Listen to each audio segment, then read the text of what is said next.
Not all of us are ever going to be the champion, but we can go the distance. We can put up a great fight.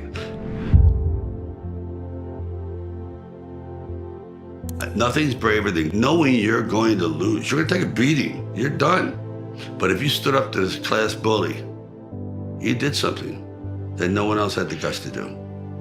You want to leave some footprints, on the canvas of life. And they don't have to be big ones. Everyone doesn't have to be a world champion. It's just the fact that you gave it your best. Because that's the Rocky philosophy. He never expected to be a champion. He just wanted to go the distance and have a little dignity. And that's pretty much the ongoing theme. They come into you through millions of years of instinctual development, culturally, spiritually, and actual genetic development. They know how to push the maternal button. I don't give it how tough you are. We all need it. To be a great man, you need to be nurtured in the proper way, reinforced, pushed, validated, loved, and also reprimanded when you're not doing what you should do. God is a very, very strong element, a cohesive element. But there's always a but. You ever try praying to yourself? Put yourself in abeyance, not in the mirror, but go, okay, this is what I want. You can call it positive reinforcement. There's so many different terminologies for that, but actually look at you, request something.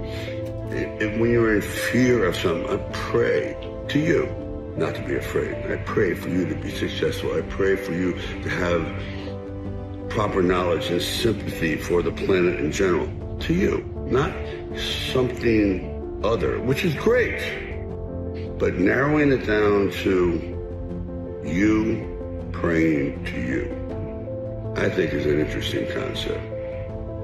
Keep punching. I've known a lot of people that are, in real life, are not so nice, but the perception is incredible. They're very smart. They didn't go toe to toe. They went around. They navigated. They went left when you expect to go right. They went low when you expect to go high, and vice versa. Instead of throwing a roundhouse hook, they walked away. And you go, oh, wow, I thought he was going to unload on me. No. And right away, you put people at ease, and then you get your point across. Like Apollo Creed says, be a thinker, not a stinker. Use your brains to get ahead and not your muscles. Be tactful, clever, ingenious.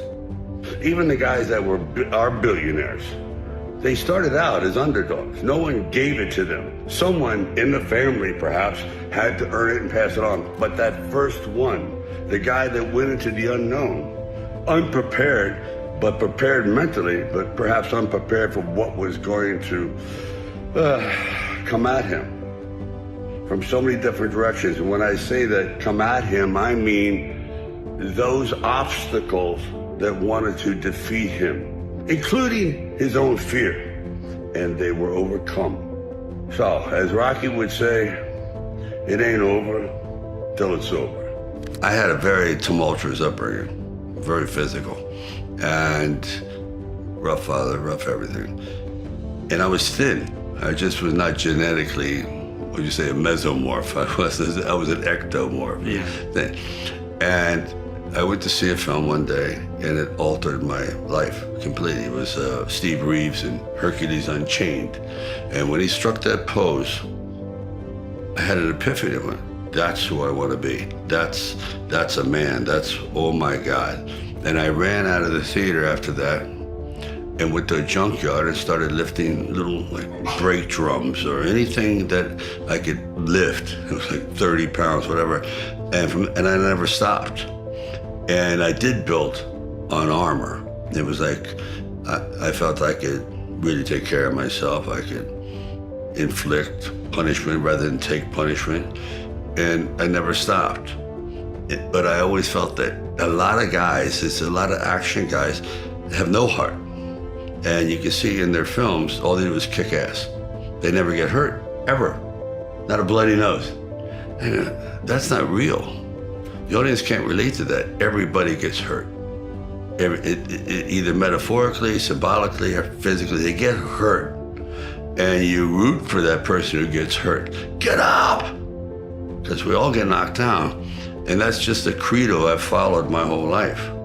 That he's not a pillar of strength. He's a pillar of dominoes. It's just, I was broke. I mean, seriously, done. But it depends how well you know yourself.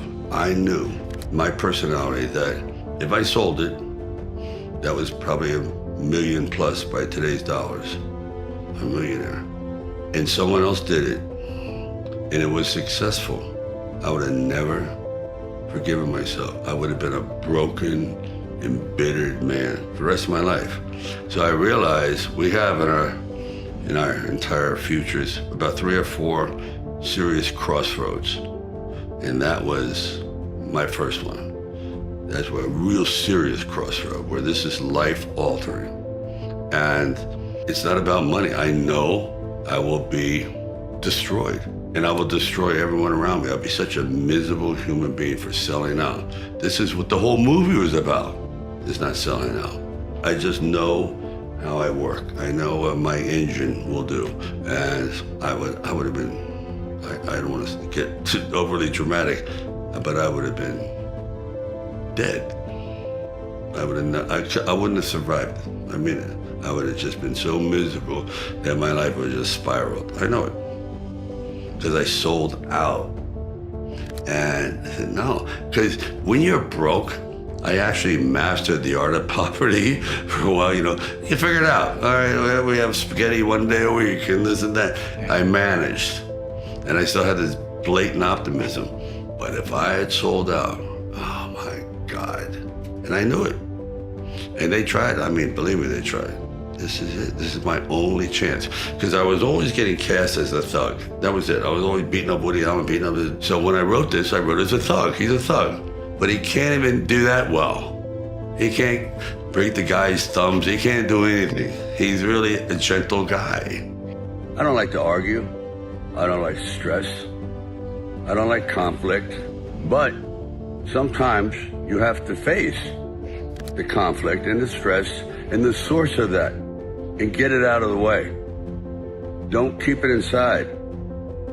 Somehow you have to purge yourself of this thing that's eating you alive. But sometimes you just have to offend someone who's offending you. That's fair. And it takes courage. Actually, it takes courage to do a lot of things. It takes a lot of guts to stay in school. It's courage. It takes courage to get up every morning, and bravery and pushing yourself when you don't want to go to work, to supply food for yourself and your family. It takes courage to stick your head above the crowd and voice your own opinion, even though it's not a popular one, but it's one that you feel so deep in your soul that you have to get it out. You can't go through life living on lies. Quite often, you just have to stand up and grab life by the throat and not let go until you succeed. Courage. You all have it. It's just pushing the red button. The world ain't all sunshine and rainbows. It's a very mean and nasty place, and I don't care how tough you are, it will beat you to your knees and keep you there permanently if you let it. You, me, or nobody is gonna hit as hard as life. But it ain't about how hard you hit. It's about how hard you can get hit and keep moving forward. How much you can take and keep moving forward. That's how winning is done. Now, if you know what you're worth, now go out and get what you're worth. But you gotta be willing to take the hits and not pointing fingers saying you ain't where you wanna be because of him or her or anybody. Cowards do that, and that ain't you. You're better than that. I thought, let me try a formula.